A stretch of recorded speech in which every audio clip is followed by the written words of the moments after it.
Blue লিখেছেন অজিত কুমার গুহ। গল্পটির মূল ভাব, লেখক গল্পের শুরুতেই 1952 সালের ভাষা আন্দোলনের কথা বলেছেন। এ গল্পে 1952 সালের ভাষা আন্দোলনের শিশু বুলু 1969 সালের গণ অভ্যুত্থানের মিছিলে শহীদ যুবক বুলুতে পরিণত হয়েছে। তাহলে শুরু করছি। বুলু। সেদিনের কথা আমার এখনো খুব মনে পড়ে। 1952 সালের ফেব্রুয়ারি মাসের ঘটনা। ঢাকা কেন্দ্রীয় কারাগারে 3 দিন থাকার পরই আমাদের কয়েকজনকে বদলি করা হলো দিনাজপুর কারাগারে। তোমরা সবাই জানো কিনা বলতে পারি নে, সরকারি কর্মচারীর মতো সরকারি কয়েদিরও বদলি আছে। ঢাকা কেন্দ্রীয় কারাগারে আমাদের অবস্থানটা কর্তৃপক্ষের কোনো অজানা কারণে মনোপুত নয়, তাই আমাদেরকে যেতে হবে সুদূর উত্তরবঙ্গের দিনাজপুরে। রাত 9টার সময় গাড়িতে চেপেছি। বাহাদুরবাদ ঘাটে গিয়ে যখন নেমেছি তখন ভোর হয়। খেয়া পারাপারের স্টিমারে যখন উঠেছি তখন চারিদিক অন্ধকারে অস্পষ্ট দেখা যাচ্ছে। অনেক দূরে দূরে নৌকাগুলোর ভেতর থেকে কেরোসিনের বাতি জ্বলছে। শুধু যমুনার কালো জলের ওপর ভোরের প্রথম আভা এসে পড়েছে আর ঝিকমিক করে উঠছে। ছলাৎ ছলাৎ জলের শব্দ শোনা যায়। ভোর হতেই কিন্তু পট পরিবর্তন হয়ে গেল। অনেকগুলো পরিচিত কণ্ঠস্বর শুনেই তাকিয়ে দেখি ঢাকা বিশ্ববিদ্যালয়ের একদল ছাত্র এই স্টিমারেই আছে। বিশ্ববিদ্যালয় অনির্দিষ্টকালের জন্য বন্ধ হয়ে যাওয়ায় ওরা বাড়ি ফিরে যাচ্ছে। যদিও আমাদের সঙ্গে গোয়েন্দা বিভাগের লোক ও পুলিশের লোক ছিল, তবুও আমরা খোলাখুলি ছাত্রদের সঙ্গে আলাপ করলাম আর একসঙ্গে বসে চাও খেলাম। তারপর খেয়া পার হয়ে আবার রেলগাড়িতে চেপে দিনাজপুর স্টেশনে এসে নেমেছি। মনটা খুব দমে গেল।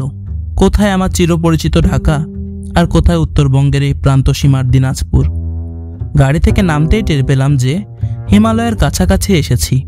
ফাল্গুন মাস, বেলা প্রায় 11টা, তবু বেশ শীত। একটা চাদর গায়ে জড়িয়ে নিলাম। ডেপুটি জেলার অফিসেই ছিলেন। গম্ভীর স্বরে আমাদের বসতে বললেন। ইতোমধ্যে আমাদের আসার খবর পেয়ে জেলার সাহেব ছুটে এলেন। 1 নম্বর ওয়ার্ডে আমাদের নিয়ে গেলেন। পরিচ্ছন্ন একটি বাংলো ঘর, সামনে এক ফালি উঠোন, মাঝখানে একটি বাতাবি লেবুর গাছ। ফুলে ফুলে একেবারে ছেয়ে আছে। অজস্র মৌমাছি এসে জমেছে আর ফাল্গুনের এলোমেলো বাতাসে চারিদিকে একটা মিষ্টি গন্ধ ভেসে বেড়াচ্ছে। শুনতে পেলাম কবি কাজী নজরুল ইসলাম নাকি বন্দী হিসেবে এই জেলে বেশ কিছুদিন ছিলেন। ওই বাতাবি লেবু গাছের নিচে চেয়ার টেবিল নিয়ে বসে নাকি কবিতা লিখতেন। ভাবতে পারো এই খবরটা পেয়ে কেমন লাগে আমার। মনটা তবুও খুবই বিষণ্ণ ছিল। সম্পূর্ণ একটা অনিশ্চিত ভবিষ্যতের আশঙ্কা মনের মধ্যে ভারী হয়ে আছে। আমরা 3 জন অধ্যাপক ও স্থানীয় একজন উকিল, মোট 4 জন থাকি এই বাংলোয়। আর থাকে আমাদের কাজ করার জন্য সাধারণ কয়েদি, যাদের জেলখানার নাম হচ্ছে ফালতু। বিকেলবেলা জেলের ডাক্তার সাহেব এলেন। ভদ্রলোককে দেখে আমার ভালো লাগলো। লম্বা, গৌরবর্ণ, প্রশস্ত ললাট, সমস্ত চেহারায় একটা প্রশান্ত নম্রতা। আলাপ করে খুব খুশি হলাম। আমাদের বললেন, আমাকে স্যার ছাত্রই মনে করবেন, যখন যা দরকার নিঃসংকোচে বলবেন, আমি আপনাদের পরিচর্যার জন্যই রয়েছি। পরদিন সকালে আসার প্রতিশ্রুতি দিয়ে ডাক্তার বিদায় হলেন। ডাক্তারের এই একান্ত আপনজনের মতো ব্যবহারে মনটা অনেকখানি হালকা হয়ে গিয়েছিল। পরদিন ডাক্তার এলেন, সঙ্গে বছর 5 বয়সের একটি সুন্দর ফুটফুটে ছেলে। দেখে আমার খুব ভালো লাগলো। ডাক্তার বললেন, আমার ছেলে আপনাকে দেখতে এসেছে। আমি বললাম, খুব ভালো কথা, এমন একজন মহামান্য অতিথি পেয়ে আমরাও ধন্য হয়েছি। বলে কোলে তুলে নিতেই ও বিনা দ্বিধায় আমার কোলে এলো। আদর করে ওকে জিজ্ঞাসা করলাম, তোমার নাম কি বলো তো? উত্তর বলতে লাগলো, আমার নাম বুলু, আমার বাবার নাম শাহেদ, আমার মায়ের নাম শামীম, আমার নানার নাম।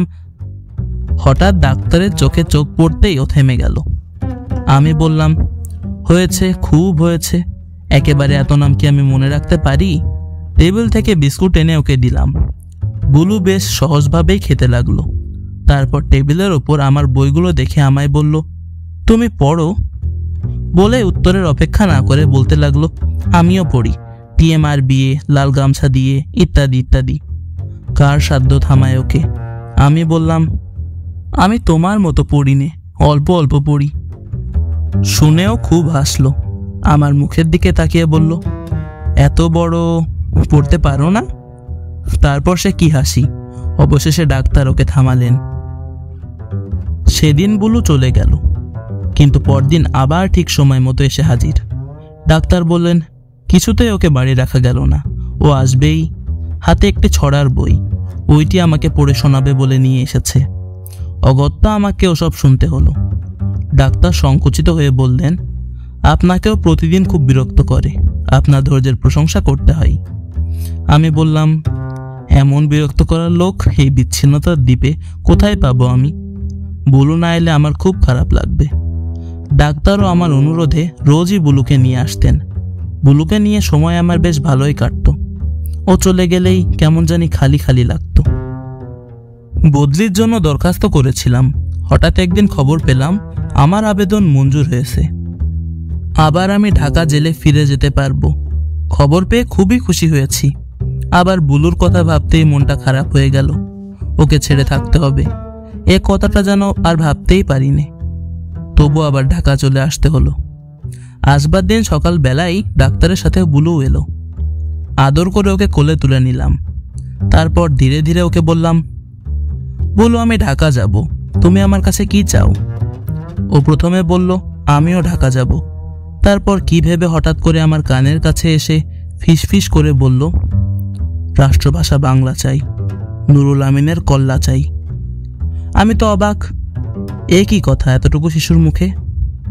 ডাক্তারের দিকে তাকিয়ে বললাম, ডাক্তার সাহেব, এবার আপনার সরকারি চাকরি রাখা কঠিন হবে।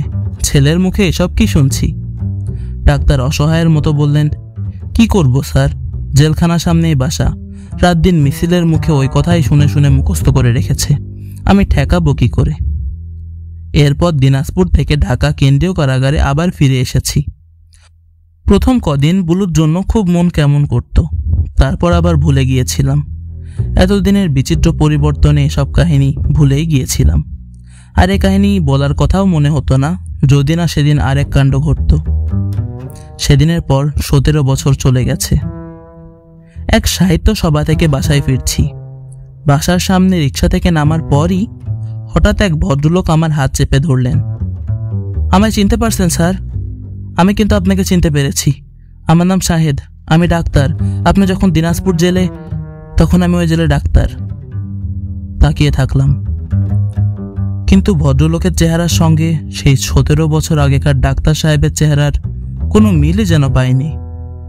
হঠাৎ ভদ্রলোক আমাকে জড়িয়ে ধরে কেঁদে উঠলেন। আপনার বুলুকে মনে আছে স্যার? বুলু, ও এবার ইঞ্জিনিয়ারিং পাশ করে বেরিয়েছিল, চাকরিও পেয়েছিল, কিন্তু হঠাৎ সেদিন মশাল হাতে বেরিয়ে গেল, আর ফিরে এলো না। ডাক্তার আমাকে জড়িয়ে ধরে কেঁদে উঠলেন। আমি স্তব্ধ, বাকরুদ্ধ হয়ে দাঁড়িয়ে রইলাম।